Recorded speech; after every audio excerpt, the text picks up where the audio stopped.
ப்ரெக்னன்சியில் sleep எவ்வளோ important, ப்ரெக்னன்சியில் sleep பண்ணுறனால ஒழுங்காக தூங்குறனால இருக்கிற அட்வான்டேஜ் என்ன, எந்த பொசிஷனில் தூங்கினா நல்லது, தூக்கம் இம்ப்ரூவ் ஆகிறதுக்கோ இல்லை குவாலிட்டியாக ஸ்லீப் வரதுக்கோ என்னென்ன ப்ராக்டிக்கல் டிப்ஸ், அதை தான் இந்த வீடியோவில் நம்ம பார்க்க போகிறோம். நான் டாக்டர் அபிநயா, ஆப்ஸ்டெட்ரிஷியன்.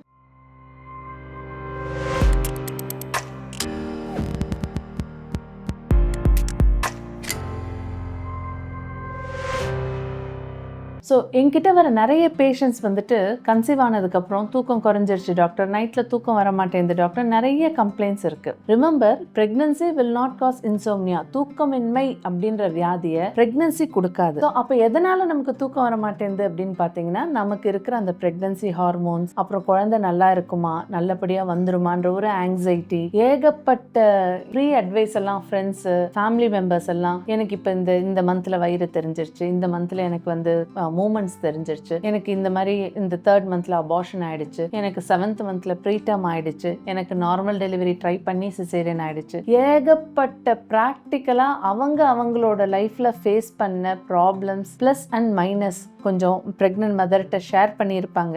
அப்பதான் பண்ணியிருப்பாங்கன்னு இல்லை, எப்போவோ பண்ணதெல்லாம் கூட அவங்க அதையெல்லாம் யோசிச்சு குழம்பிப்பாங்க. தேவையில்லாத தாட்ஸ் அவங்கள ரொம்ப டிஸ்டர்ப் பண்ணும். Remember, trust your body, trust your doctor, trust your baby. Pregnancy எல்லாமே நார்மல் தான்.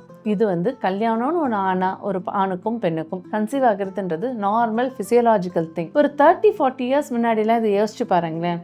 ஒரு இன்ஃபர்மேஷனும் இருக்காது ப்ரெக்னன்சி பற்றி. கல்யாணம் ஆனால் குழந்தை வந்துடும், குழந்தை 1க்கு 2 3 குழந்தைங்கள்லாம் கூட பெற்றுட்டு இருந்தாங்க.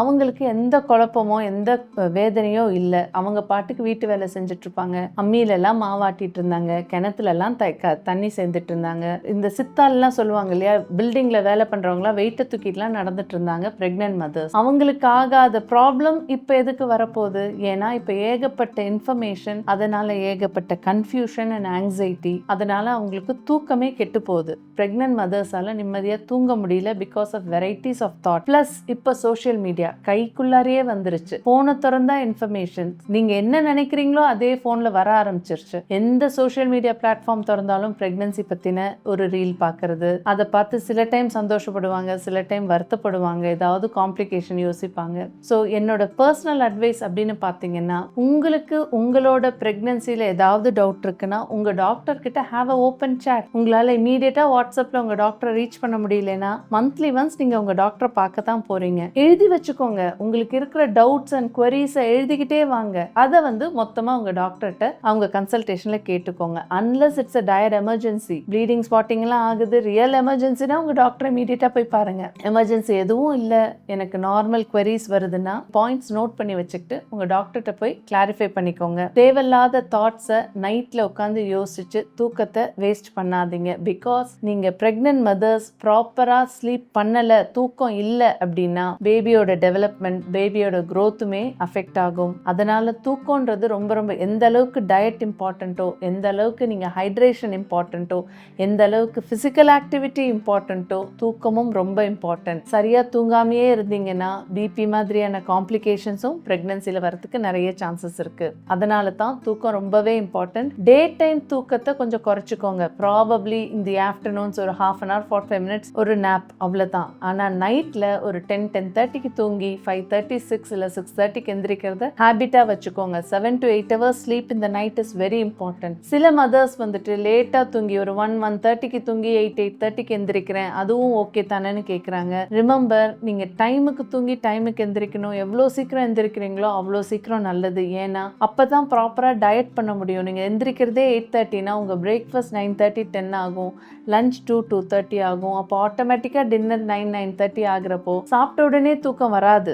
ஸோ அதனால தான் சீக்கிரம் எந்திரிக்கணும். பிரேக்ஃபாஸ்ட் 8:30க்கு முடிக்கணும், லஞ்ச் 1-1:30க்கு முடிக்கணும், டின்னர் 7-7:30க்கு முடிக்கணும். டின்னருக்கும் தூக்கத்துக்கும் மினிமம் ஒரு 2.5 to 3 hours டைம் இருந்தால் தான் உங்களுக்கு கொஞ்சம் ஈஸியாக டைஜஷன் ஆகிட்டு தூக்கம் வரும். அப்படி இல்லை, நீங்கள் 9:30க்கு சாப்பிட்டுட்டு 10:30க்கு தூங்கினா எரிக்கல் மேலே மேலே ஏறி வரும், ரிகஜிடேஷன் சொல்லுவோம் இல்லையா, அப்படியே நெஞ்செரிச்சல் வரும், நைட் ஃபுல்லாக டிஸ்டர்பன்சஸ் இருக்கும், தூக்கம் வராமல் போயிடும். ஸோ சீக்கிரம் தூங்கி சீக்கிரம் எந்திரிங்க. நைட் எல்லாம் தூங்கவே இல்லைன்னாலுமே நீங்கள் காலையில் சீக்கிரமாக 6:30க்கு எந்திரிச்சிட்டிங்கன்னா ஒரு 2-3 days கஷ்டமாக இருக்கும். எனக்கு நைட்டில் தூங்கலை, காலையிலையும் டாக்டர் சீக்கிரம் எல்லாம் சொல்லிட்டாங்கன்னு கொஞ்சம் கஷ்டமாக இருக்கும். பட் ரெகுலராக காலையில் எந்திரிக்க உடம்பு டயர்டாகி ஆட்டோமேட்டிக்காக 4th day or 5th of the day night சீக்கிரம் தூங்க ஆரம்பிச்சிடுவீங்க. அதே மாதிரி தூங்க போகிறதுக்கு முன்னாடி ஒரு டம்ளர் ஒரு கிளாஸ் ஆஃப் வார்ம் மில்க்ல கொஞ்சம் ஹனி கலந்து குடிங்க. வால்நட்ஸ், பிஸ்தா அந்த மாதிரி நட்ஸ் எடுத்துக்கோங்க. இந்த ஹனிலெல்லாம் இன்ஃப்ளமேஷன் குறைஞ்சு மைண்டை ரிலாக்ஸ் பண்ணுற கெப்பாசிட்டி இருக்கு. இந்த நட்ஸ்லலாம் மெலட்டோனின் இருக்கு. Melatonin is a sleep hormone. So இதெல்லாம் வந்து உங்கள் மைண்டையும் பாடியையும் காம் பண்ணி சீக்கிரமாக தூங்க வர வைக்கும். ஸ்டிமுலன்ஸ் லைக் காஃபி, டீ,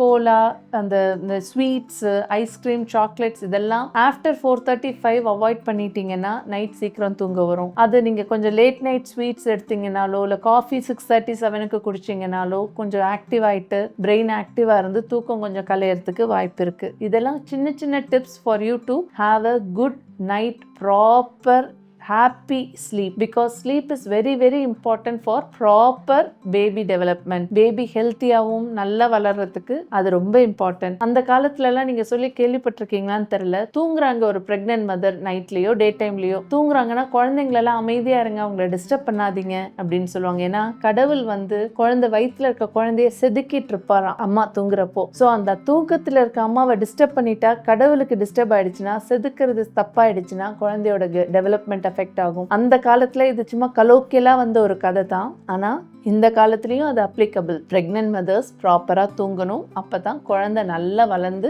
ஆரோக்கியமா வளர்ச்சி அடையும். அதனால தூக்கம் ரொம்ப இம்பார்ட்டன்ட். உங்களுக்கு எத்தனையோ பிசிக்கலா ஸ்ட்ரெஸ் இருக்கலாம், எமோஷனல் ஸ்ட்ரெஸ் இருக்கலாம், மென்டல் பீஸ் அஃபெக்ட் ஆகுற மாதிரி ஃபேமிலி சிச்சுவேஷன்ஸோ பர்சனல் லைஃப்ல ஏதாவது ப்ராப்ளம்ஸ் இருந்தா கூட எல்லாத்தையும் தூக்கி குப்பையை வைத்து கட்டி வச்சுட்டு நீங்க தூக்கத்துக்கு இம்பார்ட்டன்ஸ் கொடுங்க. கொஞ்சம் மனசு அமைதியாக்கிக்கிற மாதிரி பிரீதிங், பிராணாயாமாஸ், அந்த எக்ஸசைஸ், மெடிடேஷன்ஸ் ஃபாலோ பண்ணுங்க. ஸோ தட் உங்களுக்கு அந்த தாட்ஸ் எல்லாம் கொஞ்சம் ரெகுலேட் ஆகும். இந்த தேவையில்லாத அன்னெசரி தாட்ஸ் வராது. அதே மாதிரி ரொம்ப கூகுள் சர்ச் பண்றது, சோஷியல் மீடியா சர்ச் பண்றது, ரீல்ஸ் பார்க்கறது அட்லீஸ்ட் ஆஃப்டர் ஒரு 7:38க்கு அப்புறம் நீங்கள் அந்த சோஷியல் மீடியாவிலேருந்து ஷட் டவுன் ஆகணும். அப்போ தான் அட்லீஸ்ட் ஒரு 2 to 3 hours கழிச்சு பீஸ்ஃபுல்லாக தூக்கம் வரும். ஏன்னா ரீல்ஸ்லலாம் ஒரு ரீல் ஹாப்பி ரீல் வரும், அடுத்த ரீல் சேட் ரீல் வரும், அடுத்தது காமெடி வரும், அடுத்தது ஏதாவது ஒரு கல்யாணம், அடுத்தது ஏதாவது ஒரு ஆக்ட்ரஸ் பற்றின news. Multiple thoughts, multiple emotions, ஒரு ரொம்ப short interval of time, every 30 seconds நம்ம பிரெயின் அண்டர்கோ பண்ணுறப்போ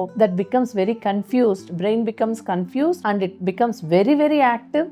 அப்புறம் எங்கே தூக்கம் வரும்? ஸோ தூக்கம் நல்லபடியாக வரணும், எஸ்பெஷலி டூரிங் ப்ரெக்னன்சி. அப்படின்னா இந்த டிப்ஸ் எல்லாம் ஃபாலோ பண்ணிக்கோங்க. இதே மாதிரி ப்ரெக்னென்ட் மதர்ஸ்க்கு காமன் குவெரி ஸ்லீப்பிங் பொசிஷன் எப்படி இருக்கணும் அப்படின்னு. ஃபர்ஸ்ட் 20 week நீங்கள் ஸ்ட்ரெயிட்டாக தூங்குங்க, இல்லை சைடில் படுத்து தூங்குங்க. Either right side or left side, no problem. குப்புற படுக்க வேண்டாம், வயிற்றுல வெயிட்டு போட்டு படுக்க வேண்டாம். ஆனால் after 20 weeks sleep on your sides only, either right or left. அதே மாதிரி நைட்டில் திரும்பி படுக்கணும்னா எந்திரிச்சு உட்காந்து தான் திரும்பணுமா, இல்லைன்னா கொடி சுத்திடுமான்னு கேட்குறாங்க. No, not at all. நைட்ல நீங்க அப்படியே கொஞ்சம் ஸ்ட்ரெயிட்டா படுத்து கூட திரும்பி படுக்கலாம். இன்னும் ஸ்லீப் கம்ஃபர்டபுளா வரதுக்கு பிரெக்னன்ட் மதர்ஸ்க்கு பிரெக்னன்சி பில்லோஸ் எல்லாம் வந்துருச்சு. அதெல்லாம் கூட நீங்க யூஸ் பண்ணிக்கலாம். ஸோ தட் உங்களுக்கு அந்த மேல இருக்கிற காலோட வெயிட் வந்து பில்லோல போடுறப்போ உங்களுக்கு அந்த தொடையிலலாம் வலி வரதெல்லாம் கொஞ்சம் நல்லாவே கம்மியாகும் பிரெக்னன்சி பில்லோஸ் யூஸ் பண்ணீங்கன்னா. அதே மாதிரி உங்களோட பெட்ரூமை நீங்க காம் என்விரான்மெண்டா கொஞ்சம் உங்களுக்கு பிடிச்ச லைட் ஷேடட் விண்டோ இதெல்லாம் நீங்க வச்சுட்டீங்க. விண்டோ ஷேட்ஸ் எல்லாம் கொஞ்சம் பிளசண்டா போட்டுட்டு கொஞ்சம்